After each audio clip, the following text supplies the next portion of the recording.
Good morning, I'm Harley Schlanger from the LaRouche Organization with your daily video update for April 12th, 2022. Let me begin by apologizing for not posting an update yesterday, but I ran into some technical problems which I couldn't resolve in time. Hopefully those are behind us and we can now get this video update out every single day because it's necessary. And I want to just begin by catching you up on events over the weekend which make clear how important it is that this kind of intelligence is available to you every weekday, and maybe we'll expand it as necessary.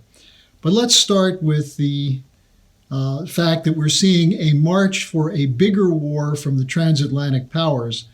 At the same time, nations around the world joined with the Schiller Institute in the mobilization for a new financial and strategic architecture. Start with the UN vote on Friday to expel Russia from the UN Human Rights Council. The media was saying this is the majority of the world, 93 nations voted for this. Well, simple arithmetic shows you that once again the media is lying. 24 nations voted against it, 58 nations abstained, and 18 did not vote. So 100 didn't vote to throw Russia out, while 93 did. And most of those 93, as you'll see in a moment, are under the control of the Anglo-American power. Now, the reasons given by many of the countries for not voting for this are interesting to look at. The Algerians, for example, said you have to use the existing UN mechanism to investigate, which was not done. China said the accusations should be based on fact and transparency, which they were not. India abstained for reasons of both substance and process. Indonesia said you must allow for due diligence and not prejudge. All of these are very legitimate explanations for not voting for it. South Africa said the UN should be there for dialogue, mediation, and diplomacy, not for war. Now, the Washington Post had to admit that the vote to remove Russia was a minority vote. They point out that it was just the European Union, which is completely subordinate at this point to NATO and the US, but the European Union countries, along with the Anglo-American countries, the UK, the US, Canada, Australia, Ireland, shame on you, Ireland, and Japan. So what we're looking at is a minority trying to impose their intentions on the world acting through the United Nations. Now think of the precedents for this action. Acting based on a concocted, fabricated narrative. Start with the U.S. invasion of Panama under the George H.W. Bush administration, where they went so far as to claim that a bucket of cornmeal they found in President Noriega's house was cocaine. There's the Afghan bin Laden attack based on 9/11, without even looking at the role of the Saudis or the likely role of intelligence insiders in blindsiding U.S. security to the action. Iraq and weapons of mass destruction. You don't even have to talk about that to realize this was once again an excuse for a war based on a fraud. Syrian chemical weapons, another example. Now let's take a look at, let me simply say these are wars that were based on assertions by intelligence agencies and governments acting on behalf of a unipolar world order, defending the interests of financial oligarchs worldwide, and then spinning narratives to justify the wars.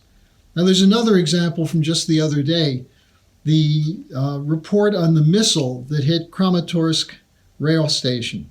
Immediately, this was portrayed as an example of the Russian army killing civilians for no reason.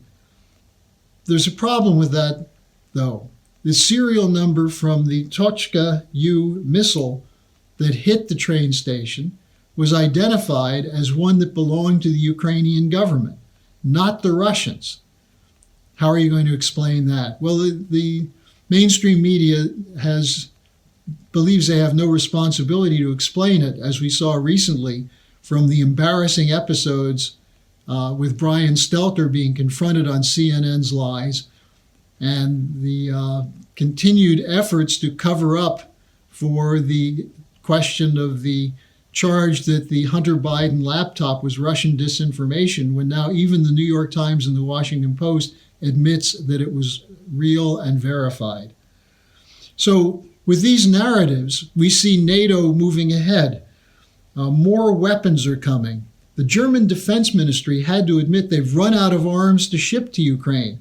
What are they going to do? Just pay for them and ship them directly from the arms manufacturers? Stoltenberg, the General Secretary of NATO, announced that the Madrid NATO summit in June will take up the question of more troops to the Russian border, more sanctions against Russia. And you have Ursula von der Leyen, the President of the European Council, Josep Borrell, their foreign minister, and Boris Johnson, all saying at the same time, no peace agreement is forthcoming. There'll be no concessions. Keep the war going. And this just shows that NATO has become an enforcer of a global dictatorship.